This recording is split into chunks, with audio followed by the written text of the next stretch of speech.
welcome to Money Matters TV. We have a really interesting show today, and I am joined by my co-host, Jim DiLorenzo from Jim DiLorenzo Public Relations. Hi, Patty. It's good to see you. Good to see you. So tell me about what's new in PR recently. Well, recently I've been seeing a lot of attention being paid to the idea of fake news that's been raised in the media and in the political world, and people in the business world are responding to issues of fake news, and people considering press releases and information that comes directly from a company to be canned news, fake news. And what I am seeing is a change in what's credible and not credible. So I think the whole idea of fake news relies on the credibility of the person who is reporting the news and issuing the statement. So one of the things that I've been really working with the last few months especially has been enhancing the credibility of my clients and the people that I work with by positioning them as experts in their particular field or experts in a particular subject, and making sure that we establish their credentials and that you establish the expert status of that person or that spokesman, so that when people see them in the media and people are reaching out to them for comment, they're a trusted and expert opinion that people admire and can take as credible. Mm-hmm. And one of the toughest things in the world is to overcome the stigma of not being liked or not being likable. We're seeing a lot of that right now, not in the Philadelphia market per se, but nationally, with certain media figures and certain public officials who may say something that is not correct at the start, and then they have to backtrack, or they have to apologize, or they have to reconsider or reissue a statement. So one of the things that I always tell my clients and my friends in the field is to make sure that you do not say anything without giving it some thought. Take a moment. Do not respond quickly and off the cuff. Take a moment to think through your answer before you make a statement. Do you think people should, if they made a mistake, you see all the public officials that have to come out and say, first they say I didn't embezzle the money, and then later they admit that they embezzled the money because they're hoping they're not going to get caught. And from a PR standpoint, do you think they should come out right away and say they did it, or should I think that you have to be very careful, especially in a situation like that, if you've committed a crime or if you've committed a misdeed in that regard. You need to be very careful of what you say all along the steps of the way. Or maybe we won't be so extreme with stealing money. What if you just a company makes a mistake? If a company makes a mistake, I always caution people to apologize for that mistake or make amends as quickly as possible.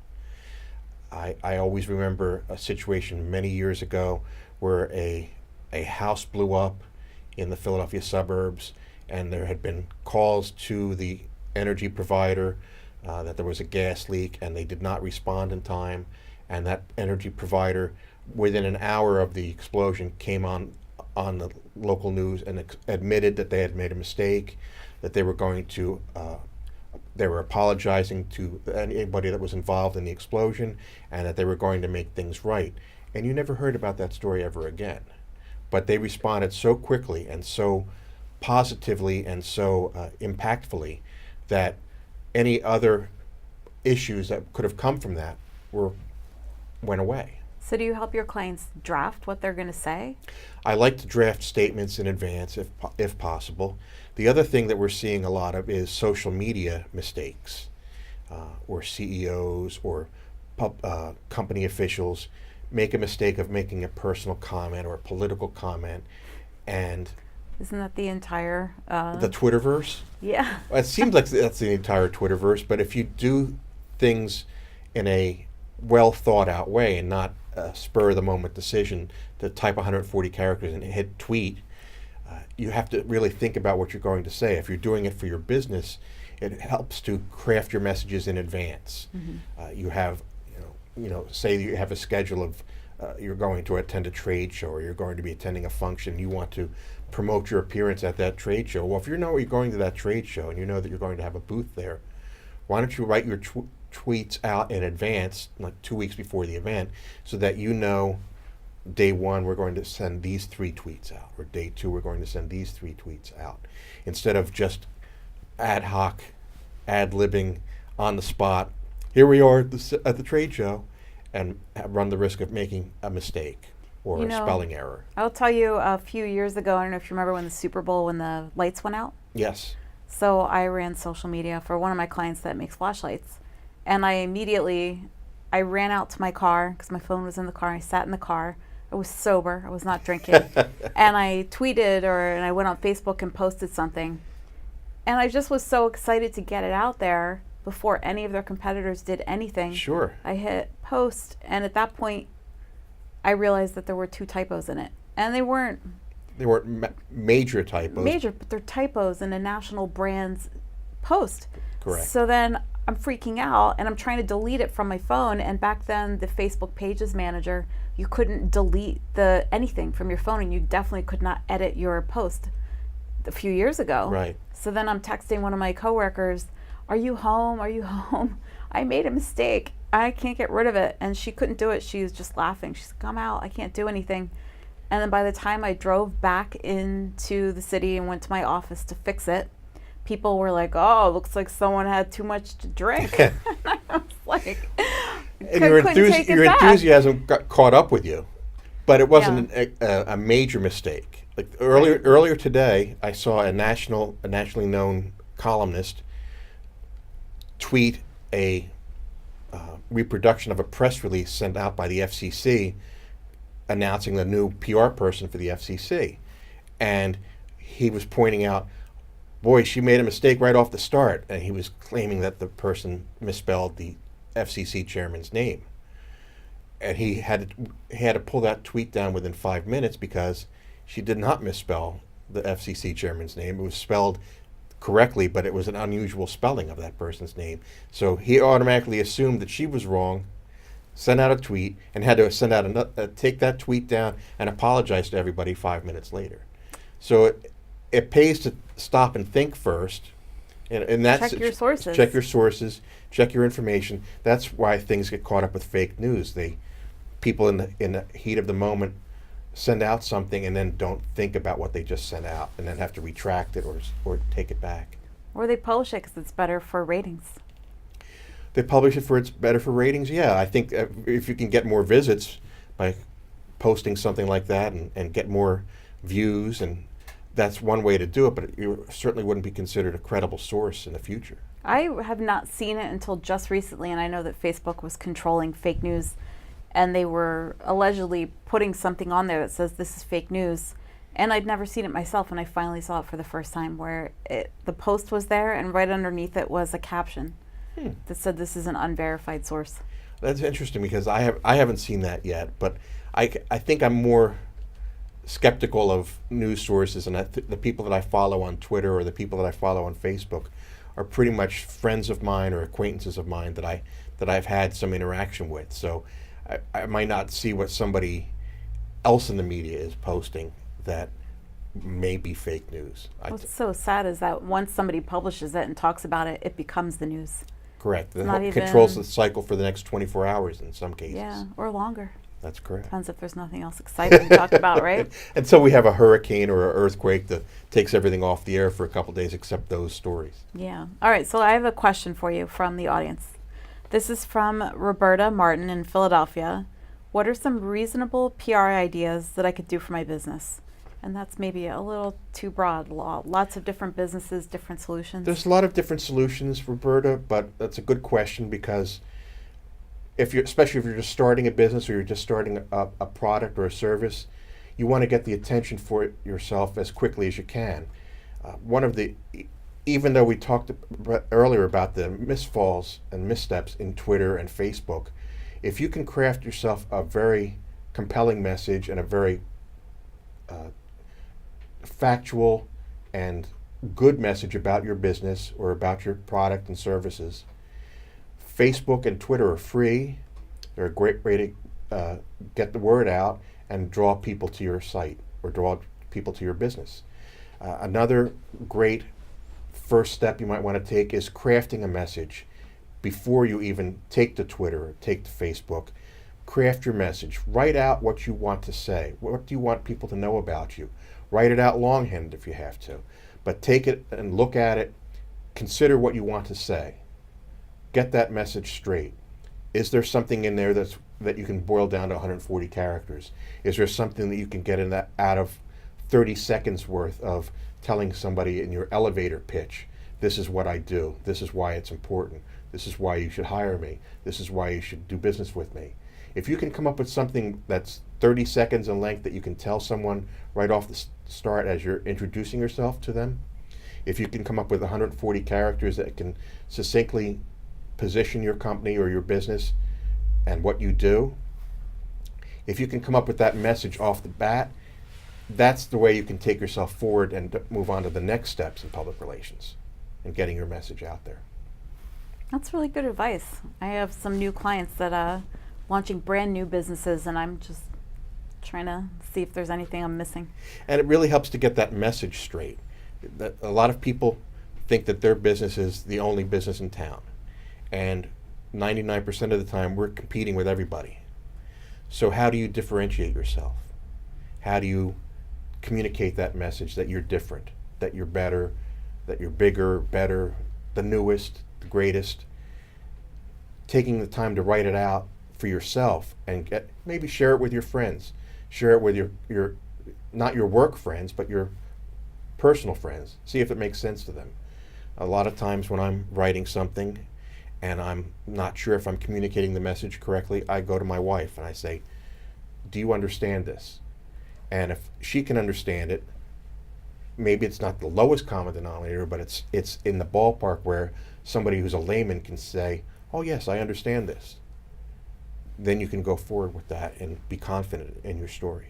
I know Roberta's probably very appreciative. That was a very in-depth answer. So if you have questions and you'd like to send them in, here's how to do it. You can have your questions answered on Money Matters. Please go to our website, money-matterstv.com. On our homepage, click on the banner on the right that says Send Us Your Questions.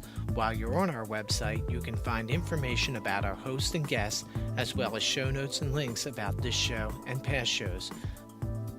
Money Matters is also available as a podcast on iTunes and Stitcher, so you can listen to Money Matters while you're on the go.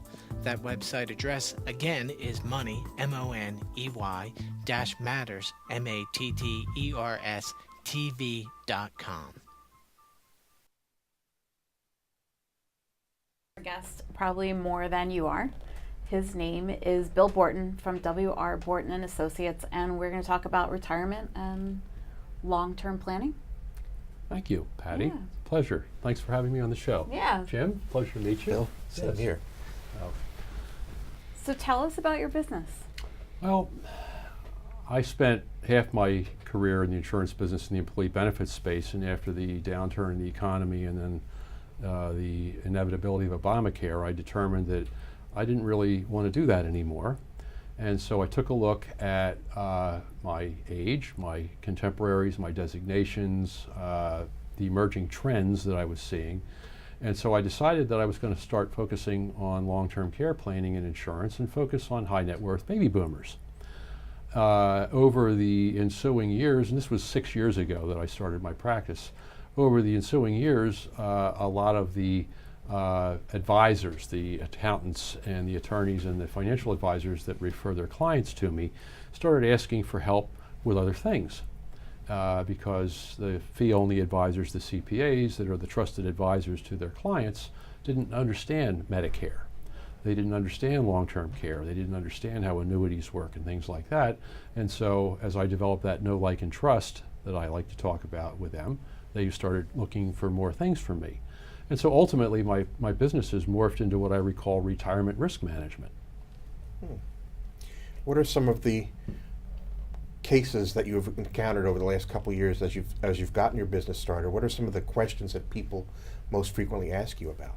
Well, it depends because, again, the people that I serve tend to be baby boomers that, as a general rule, have between 1 and 10 million of invested assets. And most of them have some other advisors that they're working with. But in most cases, they don't have anybody talking to them about the risks that they will face in retirement. And some of the risks that you face in retirement, like inflation and market downturns and things like that, you can't do a whole lot about.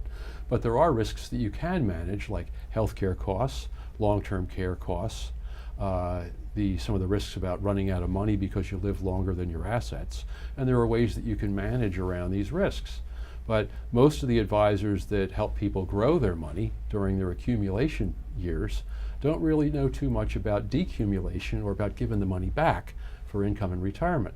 And so this is the area that I've really focused on, is around managing these risks and helping people figure out how to live better longer, which has become my tagline, by looking at all the factors and all the risks that either I can help them with directly or that I can work as a collaborator with their other advisors to help them solve. You're going to have a TV show, right? Live Better Longer? As a matter of fact, yeah. The RBN network over in Mount Laurel, New Jersey, I was on one of their shows this morning, and after the show, I was offered the opportunity to host my own show. So Live Better Longer will air for the first time in the third week in October. That's really I'm exciting. looking forward to it, yeah. I'll be interviewing a lot of the people that I collaborate with. That's really wonderful. Tell me the one that really surprises me. You can control healthcare costs after you retire? Well, most people that I work with that have not yet retired have health insurance through their employer. And so they may have a high deductible plan with a health savings account or something along those lines. But what most people don't realize is that when you turn 65, your health insurance is going to change. You're going to end up with Medicare. Even if you're still employed? Well, when you're still employed, you have to file for Medicare Part A, which is facility care, which you don't pay for, but you do have to sign up. And you only have to sign up for Part B, which is the provider, the medical provider care, when you lose your employer-sponsored care. So for somebody, that could be at 65 or before. Or if you're working beyond normal retirement age, it's whenever that employer-sponsored care ends. And then you have to deal with what I call alphabet soup, because you have Part A, Part B, Part C, Part D, supplements or Medigap policies. And this is not rocket science, because after all, this was designed by the government. But you do have to understand the alphabet soup, as I call it, so that you can make sure that you file for the right things at the right time. And because with supplements, you only get one bite at the apple where there's no health questions required. You need to do that right the first time as well. Now, you call yourself a retirement risk manager, is that right? I think so. I think that works for me. What does that mean, and how does it relate to what we were just talking about? Well, so what started again is long-term care planning and insurance, and I talk planning because that comes before the insurance. When you start helping people with Medicare, well, that's healthcare costs. Some of the studies say that between retirement and life expectancy, you're going to shell out $250,000 in healthcare costs. In your entire lifetime? Between 65 and life expectancy. And Fidelity and a couple of other... Out-of-pocket costs? Yes. You have Medicare Part B premiums, you have Part D or prescription drug premiums, and then you have all the co-pays and deductibles that aren't covered by Medicare, and then other things like hearing aids and glasses and things like that that aren't covered by Medicare. I'm really horrified. $250 from age 65 to death? That's possible. So you're prepared for that? I don't think any of us are prepared for that. The majority of the baby boomers are going to end up living way, way, way below their pre-retirement means at some point. It's unfortunate. Very few people are actually prepared to live on what they've accumulated as opposed to what they're living on now. And you have people that have $1 to $10 million in assets. Invested assets, yeah. But $1 million isn't what it used to be. You know, people talk about safe withdrawal rates. There's this 4% rule that a lot of the financial advisors use. Well, 4% of $1 million is $40,000 a year. And if that's a safe withdrawal rate, almost safe, well, most people think, oh, 40,000 in Social Security, that's not enough. Well, then what do I do? Well, if you withdraw more than 4%, your chances of running out of money go up exponentially. So if you draw less than 4%, but what about your expectations about lifestyle in retirement? So then you get into things like annuities, and Ken Fisher hates them, Susie Orman and Dave Ramsey don't like them either. I tell people annuities is a 4-letter word. Well, in reality, annuities a way of creating a pension. And most people no longer have pensions, defined contribution plans. So one way you can get one is to create your own. But that means you got to go to an insurance company and give them money and buy an annuity. And can they go bankrupt, or is it federally backed? Insurance companies are not backed by the feds, but there are what are called state guarantee associations that will bail out an insurance company. Back over the last year or two, Penn Treaty was a Pennsylvania-based company that got in the news a lot. They literally were liquidated. But generally, if an insurance company gets in trouble, they go into what's called receivership, and the state regulators take them over and work on rehabilitating them and getting somebody to help take on some of their responsibilities. So you've got that. But the reserve requirements that insurance companies have to have are infinitely greater than those of the commercial banks. So if you buy insurance or an annuity from a company with an A rating or better, from AM Best Company, chances are pretty good, unless the world collapses around us, that they're going to be there to pay you. If I may, I had two elderly relatives of mine pass in the last 2 years or so, and the number of them had annuities, but they didn't seem to work out for them. What are the drawbacks of an annuity, especially for, not necessarily for the people that take them out, but for the people who they leave behind? Well, it's a good question, and it's one that doesn't have a short answer. Okay. Basically, annuities are either going to provide you with income now or income later.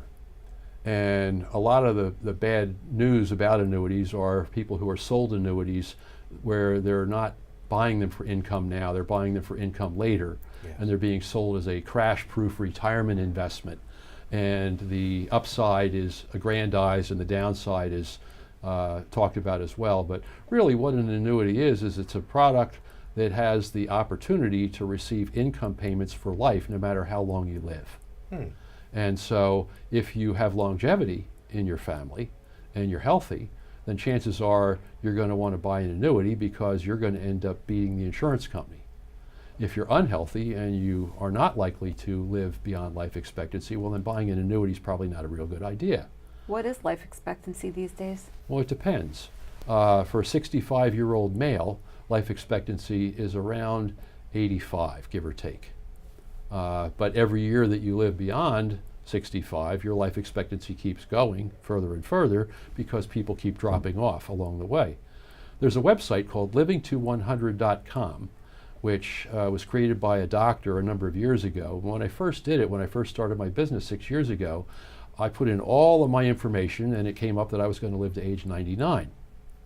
And so I did it again about 6 months ago. Now I'm going to make it to 101. One of the reasons is because I'm a little older and I'm still here, and plus I have a very healthy lifestyle. So I'm going to buy annuities because I'm going to get into the insurance company's money, whereas other people aren't. I'm going to wait till age 70 to claim Social Security because, again, you get about 176% more income at age 70 than you do at age 62. And so claiming at age 62, you know, people say, oh, Social Security is going to go bankrupt, I'm going to get it while I can, blah, blah, blah. Well, if you don't need the income at 62 and you can wait, waiting is way in your favor if, again, you expect to outlive your life expectancy. So your best advice to people then is to be rather unhealthy if they have no money? Well, there was an old New Yorker cartoon that my wife gave me, and it's a man, you know, looking all worried over his laptop computer, and his wife's leaning over his shoulder. And he said, after all my calculations, I've determined if we retire late and die early, we'll be okay. I saw a joke once that said, I want to die when I run out of money, so sometime next week. Yeah. Yeah. So, I mean, people make light of all this because in most cases they either don't have a plan or they don't have a really well thought out plan, and they're scared. And so, you know, the biggest fear, there's been a number of studies, baby boomers' biggest fear is not dying, their biggest fear is outliving their money. And yet people keep kicking the can down the road. Well, think about it. When is there a good time to go get a will, sit down and talk to Bill, talk about death, disability, dependency, old age, cognitive impairment? When is that fun? Never. But at some point, it happens. There's only 2 ways you can die. Did you know that? Did you? You know what they are, Jim? Old age and No. Conveniently and inconveniently. Okay? Everybody wants That to makes die. sense. Everybody wants to go conveniently, die in their sleep, Right. But the vast majority of people go inconveniently, and it could be inconvenient for them and others for days, weeks, months, or years. And so, if you think about it, if you care about other people, your spouse, your family, the planning that you do now, while you still have some time, gives you options. Time's either your friend or your enemy. And when you have time and you're willing to talk about some of these things with your family members and with some other advisors, you stand a much better chance of being able to manage these retirement risks and improve your chances of living better longer. So we only have a couple minutes left. Tell me, when is the best time to talk to you? Is it the earlier the better? Depends on the subject. I always tell people when you're no longer spending all your money on your kids is probably a good idea. I say to a couple, I say, you two looked at each other and say, the kids are gone, they're out of the house, it's just us. Do we still want to be married to each other? And if the answer is yes, then I suggest that they have what I call the conversation, where they kind of figure out what the rest of their lives are going to look like. And it's not just money and insurance and retirement income, it's what do we want to do? What do we want to do? Do we ever want to retire? Where do we want to live? What are we concerned about? Do we want to leave a legacy? And you just got to start taking it all one thing at a time. But if you don't start at some point, sooner or later you run out of time, something happens, and then everybody's in dire straits. I do love that commercial that scares you, that shows how much money do you have, the colored strips on the ground. Oh, yeah. And how much longer are you going to live past your Yeah. money. It really is a good reminder that it's important to have a conversation with you and plan well. If I could figure out how to get everybody to want to call me up and talk to me, I'd be a happy guy. But I have not come up with a secret, answer to that question yet. But, who knows? Do you have a website address? I do. What is it? wrborton.com. Oh, that's easy. Yeah, I try to make it easy for people. You can find me on LinkedIn at Bill Borton. That's easy too. Okay. And you can get me at 609-534-3100 or bill@wrborton.com. That's fantastic. I'm sure people are going to call you. That would be nice. Yeah. I don't bite. Okay, so thank you guys for joining me today. Our guest next week is Ted McLaughlin. He's the CEO of DyeSorb Systems, Inc., and I don't know what he does, but you're going to find out next week. Thank you for joining us.